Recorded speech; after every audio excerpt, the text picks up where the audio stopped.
Ang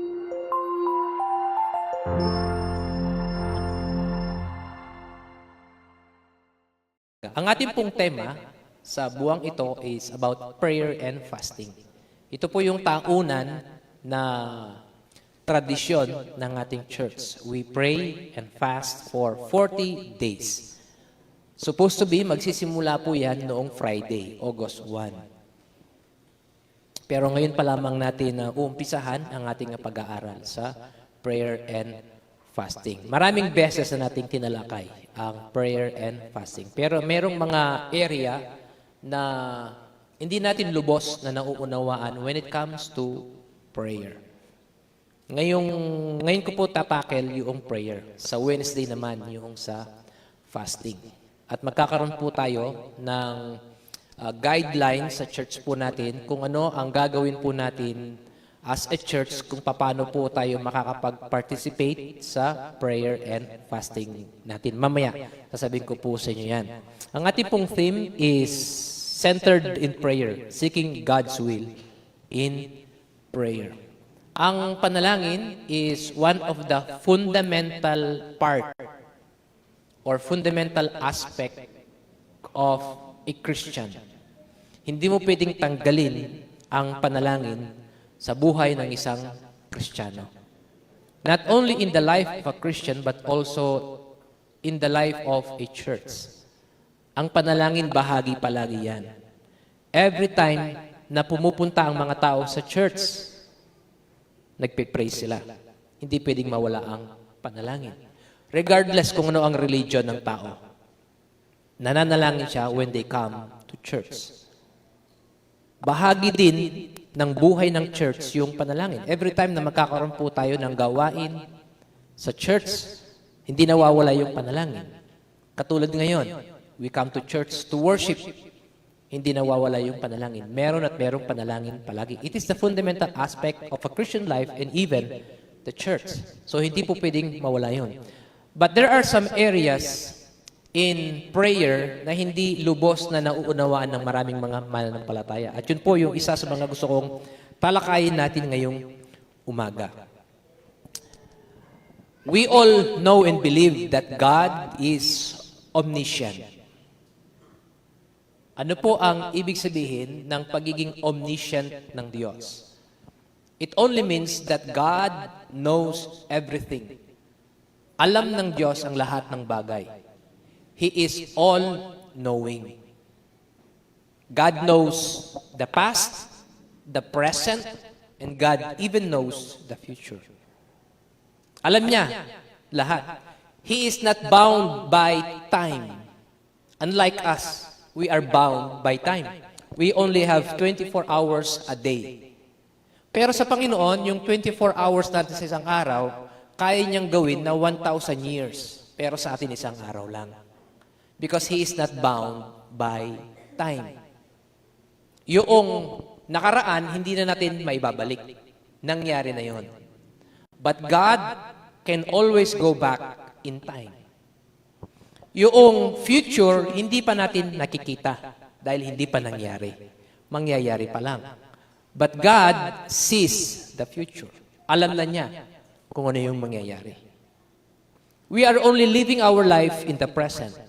Ang alam lang natin at ang kontrolado lang natin ay yung present. We cannot control the past and the future. Dahil nabubuhay pa lamang tayo sa kasalukuyan, ito pa lamang ang kontrolado natin. But God controls the past, the present, and the future. If God knows everything, even what's in our mind, what's in our heart. Sabi ng Matthew 6, verse 8, bago pa natin sambitin yung panalangin natin, alam na ng Diyos kung ano yung sasabihin natin sa Kanya. And in line with that, the question is, if God knows my heart, why pray? Kung alam na ng Diyos ang laman ng puso ko, bakit ko pa kailangang manalangin? Di ba? It is an old question, and I believe Hindi man siguro karamihan, pero lahat marahil ng mga Kristiyano, yun ang tanong nila sa kanilang mga sarili. Panginoon, kung alam mo na yung kailangan ko, bakit ko pa kailangang manalangin? Bakit ko pa kailangang humingi sa iyo kung alam mo na kung ano yung kailangan ko? Kung alam mo na yung laman ng puso ko, bakit ko pa kailangang manalangin? Di ba? Bakit pa natin kailangang manalangin kung ang Diyos, in the first place, alam na niya kung ano yung hihingin natin sa Kanya? Kinukulit na lamang ba natin ng Panginoon kapag nananalangin tayo sa Kanya dahil alam na niya kung ano yung pangangailangan natin bago pa tayo lumapit sa Kanya sa panalangin? Sa maraming taon ng pagiging mananampalataya natin, I believe we have come to realize na kahit anong panalangin ang gawin natin, we cannot change God.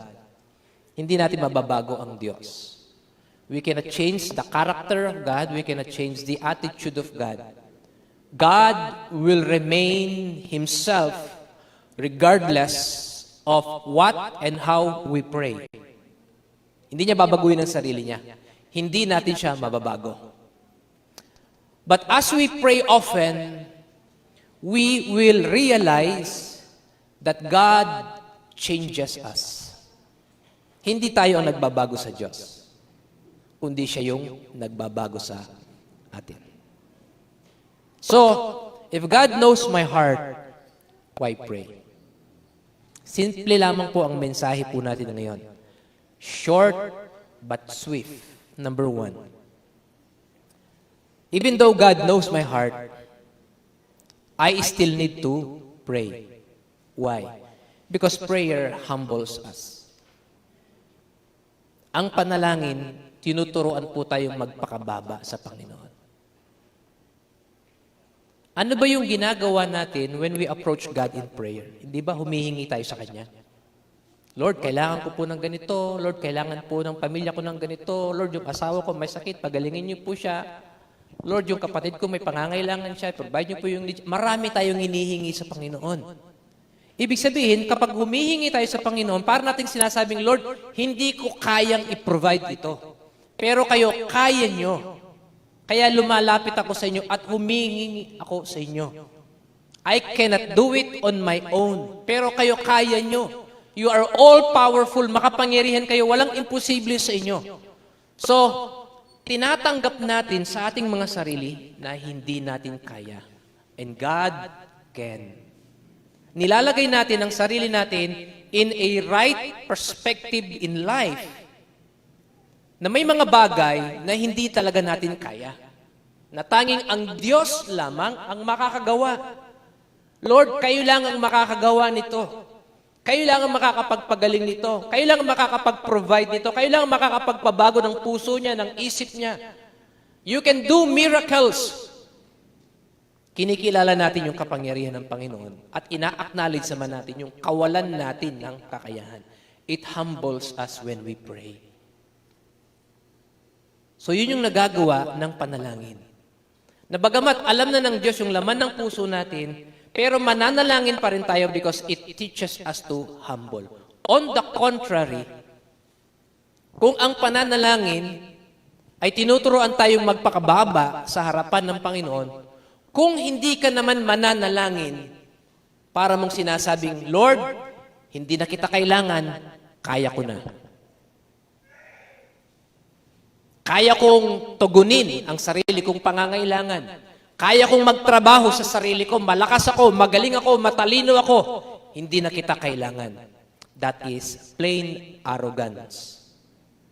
Nagmamalaki na tayo sa Panginoon. Sinasabi natin, kaya na natin, we don't need God. At ayaw natin yun. Pero in reality, kapag hindi tayo nananalangin, talagang pinapamukha natin sa Panginoon, hindi natin siya kailangan. Ayaw man nating aminin yun, pero yun yung totoo. Na hindi natin siya kailangan. So, we don't pray. Pero bakit tayo kailangan manalangin sa Panginoon? Dahil kailangan natin siya. If we admit na kailangan talaga natin ng Diyos sa buhay natin, then pray. kahit alam natin na alam na ng Diyos yung laman ng puso natin, manalangin pa rin tayo sa Kanya para lang ipaalam sa Kanya na kailangan pa rin natin siya. Di ba? Kailangan pa rin talaga natin ng Panginoon. Bagamat God is all-knowing, alam na niya kung ano yung laman ng isip mo, alam na niya kung ano yung naglalaro sa puso mo, alam na niya yung sasabihin mo bago pa sabihin sa Kanya, pero kailangan mo pa rin lumapit sa Kanya simply because you need Him. Kailangan natin ang Diyos. So kung tayo, aminado tayo sa sarili natin na kailangan natin ng Panginoon, then that alone is reason to pray para manalangin sa Kanya. So prayer humbles us. Number 2, prayer makes us obedient. Nagiging masunurin tayo sa Panginoon kapag tayo ay nananalangin. Anong ibig sabihin nito? Because prayer was commanded. Pinag-utos ng Diyos sa mga Kristiyano ang manalangin. Let me cite you some example in the Bible. Matthew 5:44. But I say unto you, love your enemies. Mahalin mo yung kaaway mo. Bless them that curse you. Yung mga taong sinusumpa ka na, i-bless mo sila. Do good to them that hate you. Yung mga nagagalit sa iyo, yung mga hindi natutuwa sa iyo, yung mga namumuhi sa iyo, gawan mo sila ng mabuti. At ano pa ang gagawin mo sa kanila? And pray for them. Sino po dito ang walang kaaway?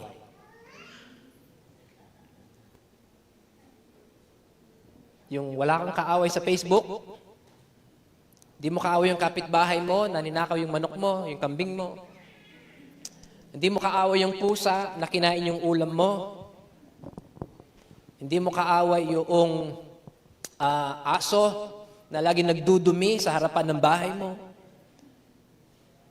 Yung nag-mine ng tinitinda mo sa online, nag-meet up kayo, hindi dumating, inindyan ka, hindi mo siya kaaway.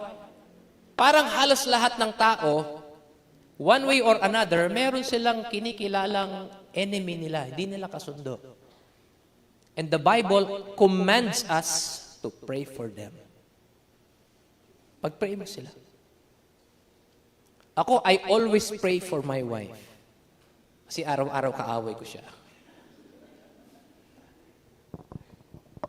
So, God commands us to pray. Ipinag-utos ng Panginoon ang manalangin. Not only in Matthew 5:44, Matthew 21:13. And said unto them, it is written, my house shall be called the house of prayer. Ang sabi ng Panginoon, ang aking tahanan ay magiging tahanan ng panalanginan.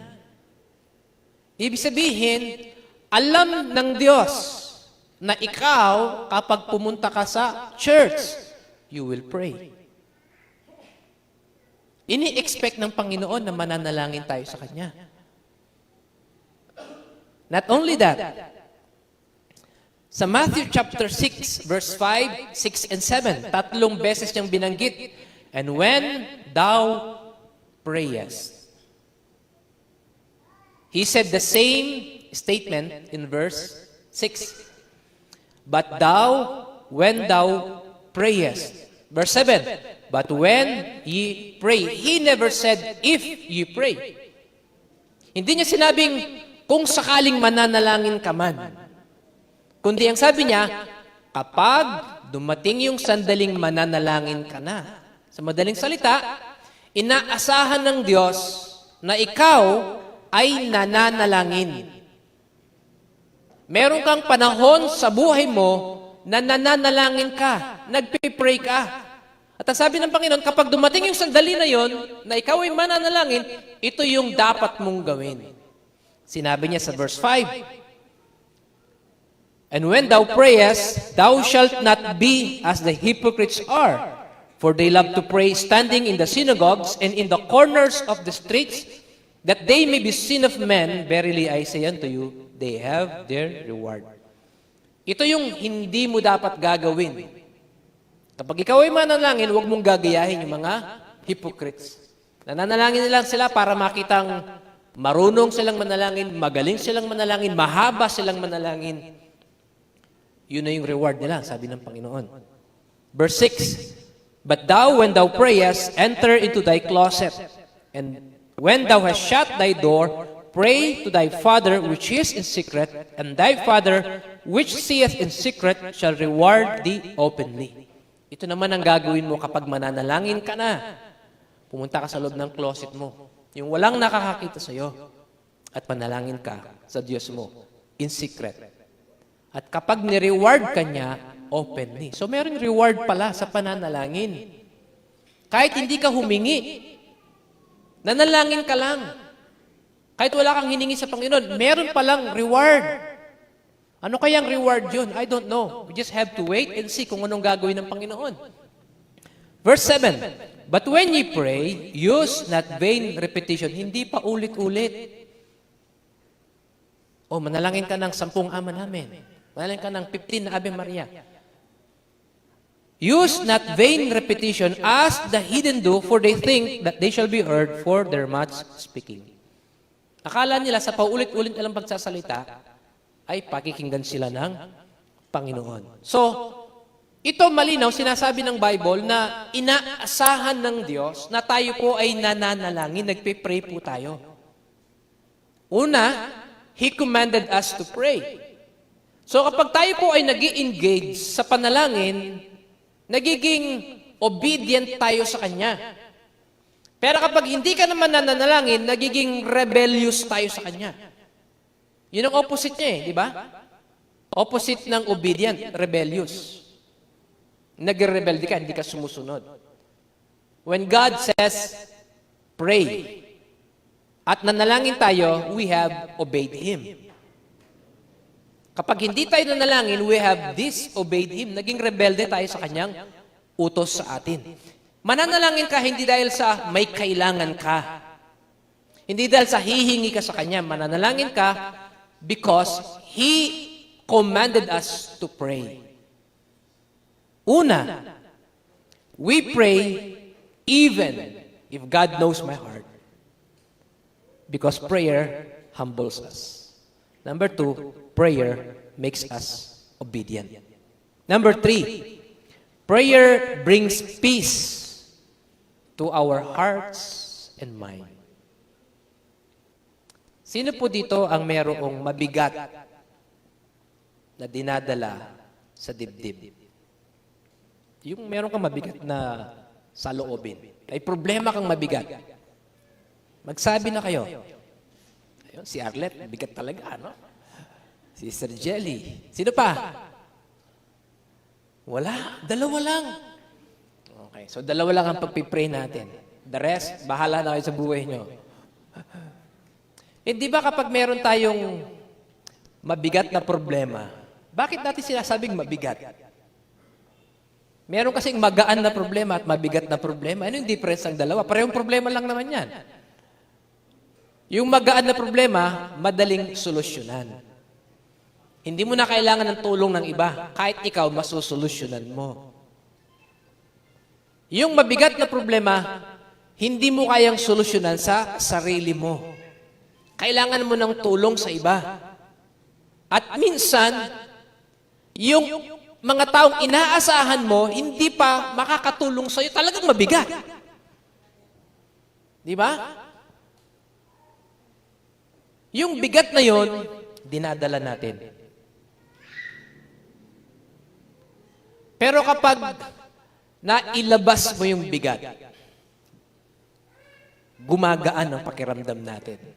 Di ba? Philippians chapter 4, verse 6 and 7. Ang sabi ng Bible doon,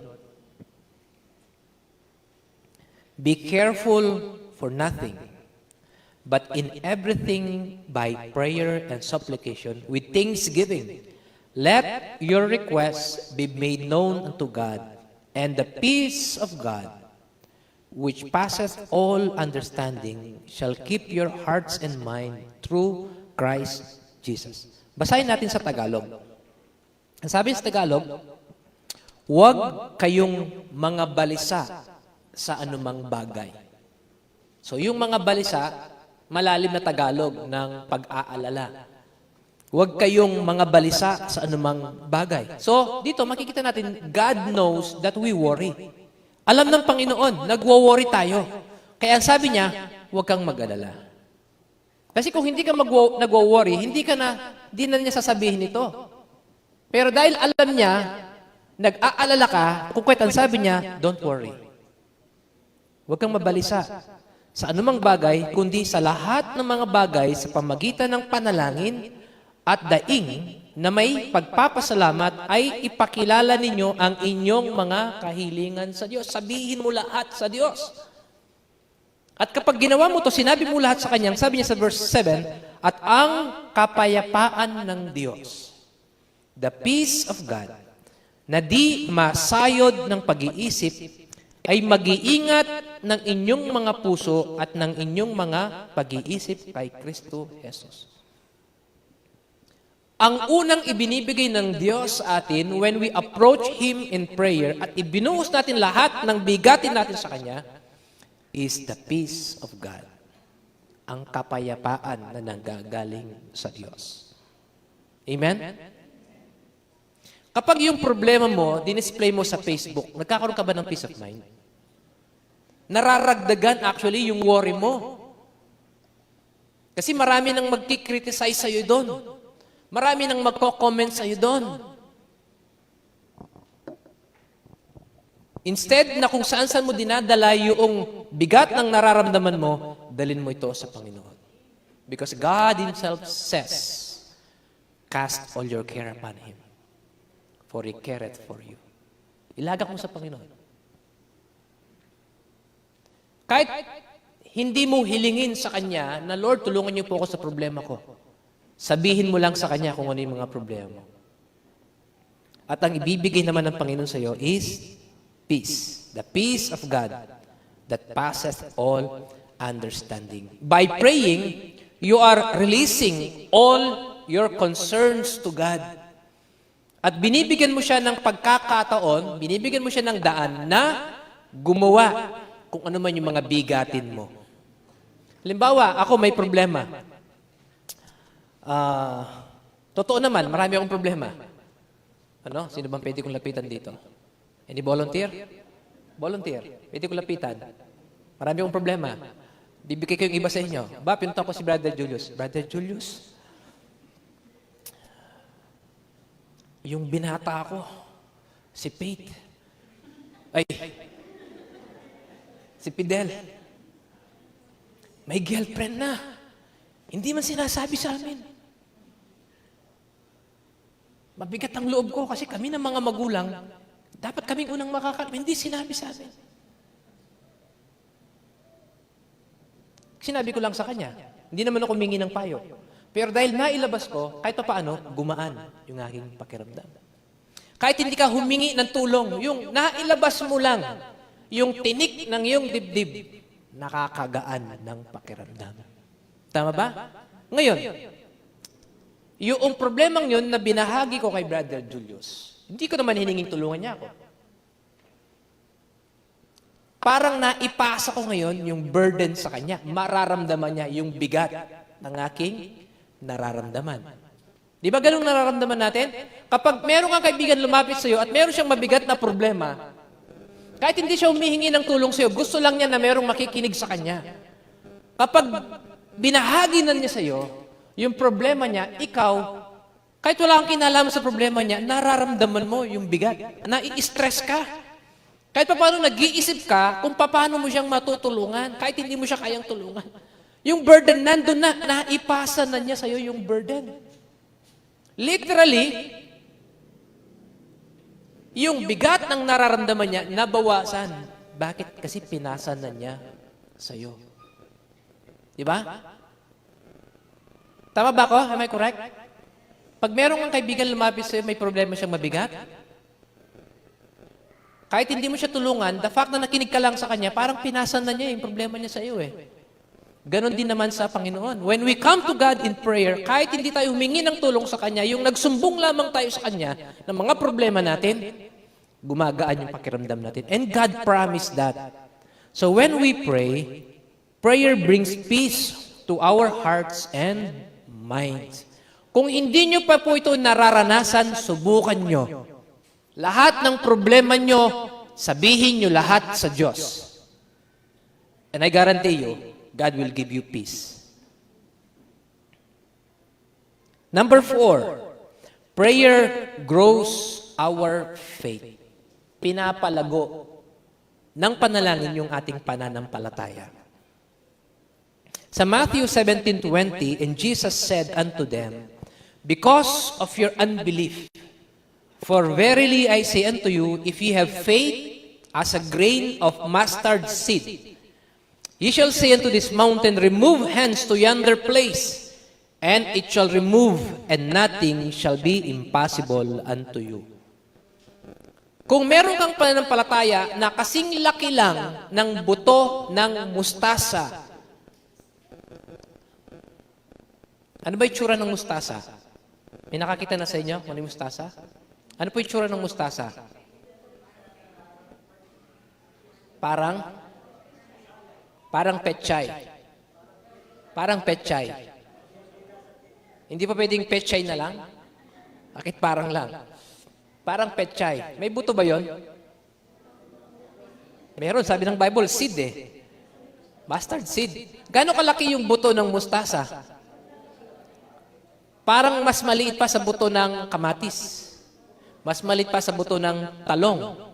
Mas maliit pa sa buto ng sili. Tama? Sinlaki ng sili. Or sinlaki ng sesame seed. Parang ganun. Maliit lang, di ba? And sabi ng Bible, kung meron kang pananampalataya na kahit ganun lang kaliit, you can move mountain. Because nothing impossible with God. Paano kung yung pananampalataya mo mas malaki pa sa buto ng mustasa? Hindi lang bundok ang kaya mong pagalawin, di ba? When we pray, our prayer grows our faith. Pinapalaki yung ating pananampalataya. Bakit? Kasi nasusubok yung pananampalataya mo sa Panginoon. Kapag lumapit ka sa Panginoon sa panalangin, may hiningi ka sa Kanya, pagkatapos sinagot niya, yung hiningi mo sa Kanya, tumatag yung pananampalataya mo sa Kanya. Totoong sumasagot ng panalangin ng Panginoon. Totoong gumagawa ng himala ng Panginoon. Tutulungan ka ng Panginoon kapag nagkaroon ka ng problema. Magsabi ka lamang sa Kanya. So yung pananampalataya natin, the more na nananalangin ka, the more na gumagawa ang Diyos sa buhay mo, the more na nararanasan mo yung tatag ng iyong pananampalataya sa Diyos. Totoo siya.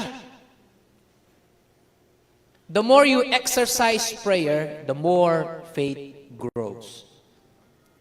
Yung pong mga lalaki na nag-gym. Sino po dito nag-gym? Wala? Walang nag-gym dito? Si Kuya Marvin, nandyan siya? Every Tuesday yun, tsaka Sabado, nag-gym yun. No?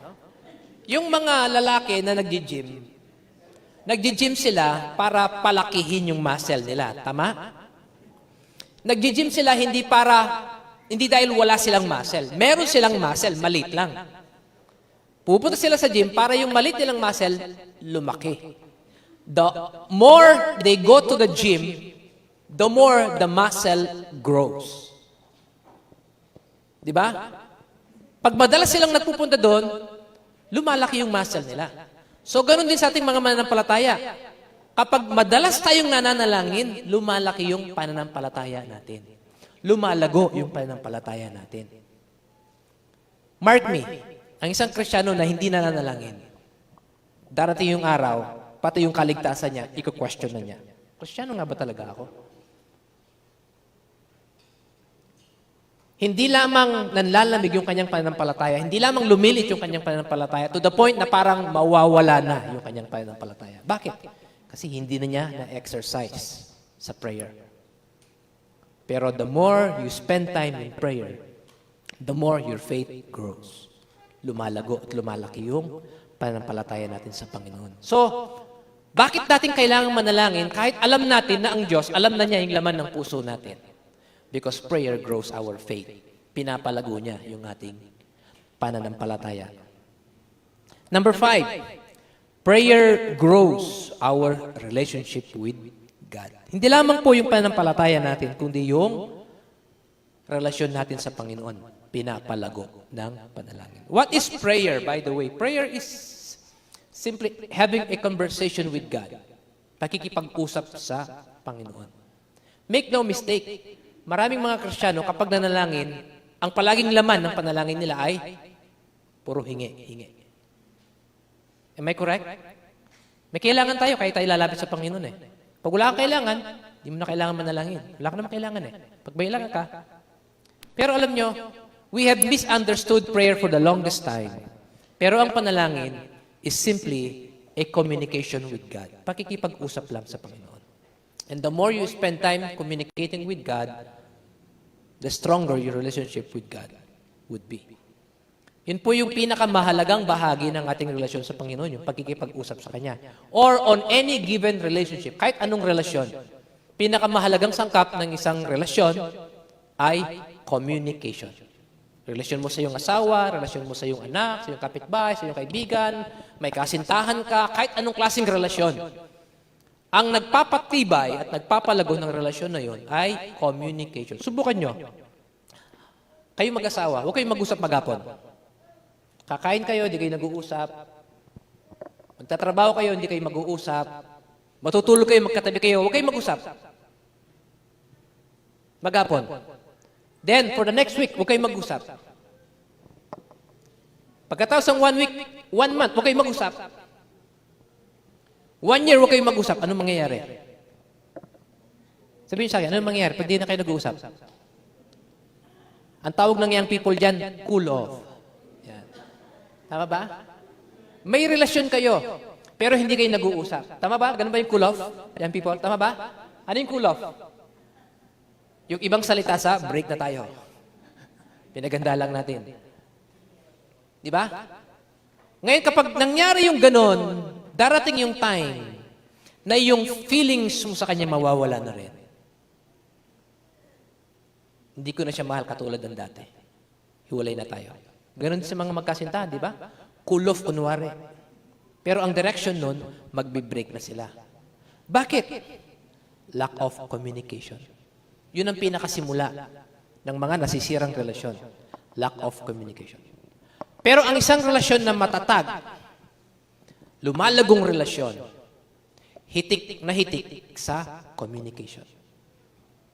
Magkasama kayo ngayon, nag-uusap kayo, maghapon kayong nagkukwentuhan, pag uwi ninyo, nagbi-video call pa kayo sa messenger. Hanggang madaling araw nag-uusap kayo. Walang katapusang communication. Bakit? Kasi ini-enjoy nyo yung relasyon ninyong dalawa. Pero kapag nanlalamig na yung relasyon, nababawasan na yung time ng communication. To the point na tuluyan ng walang communication. At mawawala na yung relationship. So bakit tayo nanalangin sa Panginoon kahit alam na niya yung laman ng puso natin? Because we wanted our relationship with Him to grow. Gusto nating lumago yung relasyon natin sa Panginoon. Again, hindi sa lahat ng pagkakataon, nananalangin tayo, hindi dahil may kailangan tayo sa Kanya. Hindi dahil may hihingin tayo sa Kanya. Nananalangin pa rin tayo kahit alam na ng Diyos yung laman ng puso natin, simply because, number 1, prayer humbles us. Tinuturuan tayong maging mababa sa harapan ng Panginoon. Number 2, prayer makes us obedient. Nagiging obedient tayo sa utos ng Panginoon dahil inutusan tayo na manalangin. Number 3, prayer brings us peace. Binibigyan tayo ng kapayapaan. Marami tayong mga winowari sa buhay. May mga bagay na nababother tayo. Pero kapag nanalangin tayo sa Panginoon, nasabi na natin lahat yan, it gives us peace. Number 4, prayer grows our faith. Pinalalago ng panalangin yung ating pananampalataya. Tingnan niyo yung mga apostle. Tinanong nila ang Panginoon, Lord, increase our faith. May faith na sila sa Panginoon. Pero sabi nila, increase our faith. Dagdagan mo yung pananampalataya namin. What's wrong with their faith? Naniniwala naman tayo sa Diyos, di ba? Naniniwala naman tayo na makapangyarihan ng Diyos. Walang imposible sa Kanya eh. Pero, do we have faith enough na ipagkatiwala natin lahat sa Kanya? Together with the disciples, we should also say, Lord, increase our faith. And God will do that if we will spend time in prayer. Because prayer grows our faith. And number 5, prayer grows our relationship with God. Kung seryoso ka talaga sa relasyon mo sa Panginoon, dapat kinakausap mo siya. Hindi lang seasonal, hindi lang casually, araw-araw, dapat kinakausap mo ang Diyos. Kung seryoso ka sa iyong relasyon sa Kanya.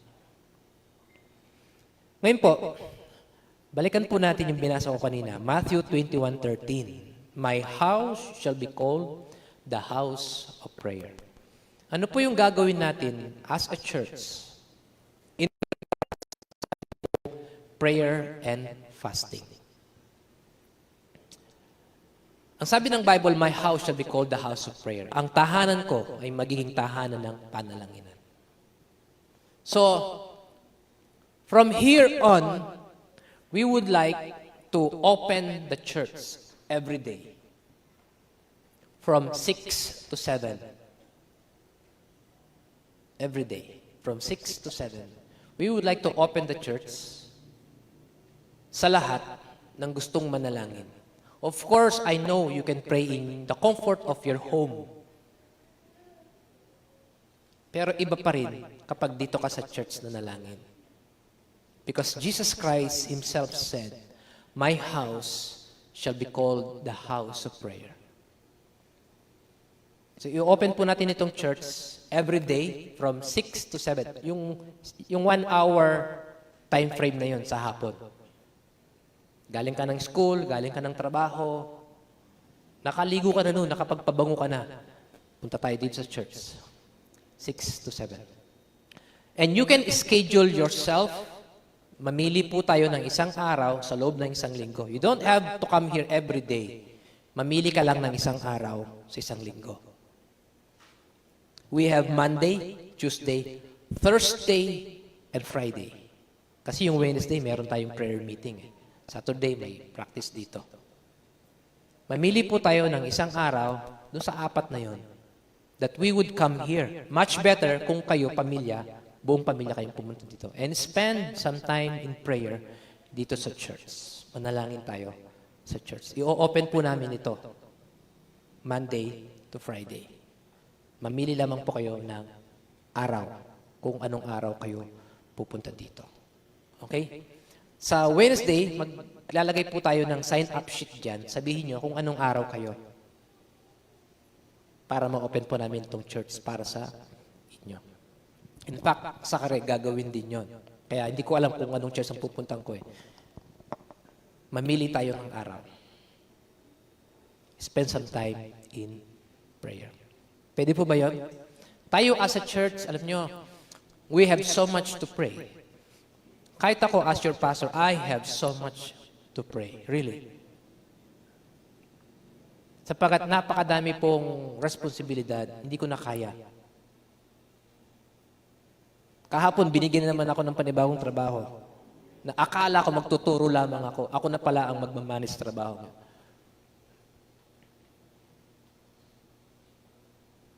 We need to pray as a church. Our choir need prayers. Our instrumentalists need prayers. Yung mga workers sa church need prayers. Hindi lamang tayo as a church, kundi yung personal, yung mga problema. You have your own struggles in life. We need to pray for one another. In order for us to have a stronger church, let's spend some time with God in prayer. Amen? Seryosohin po natin ang pananalangin sa church po natin. Huwag po tayong manalangin just for the sake of praying. Pero seryosohin talaga natin ang Panginoon sa panalangin. If we really want God to do something in our life, if we want God to invade our life, manalangin po tayo sa Kanya. Buksan natin ang buhay natin sa Kanya. Manalangin tayo as a church. Amen?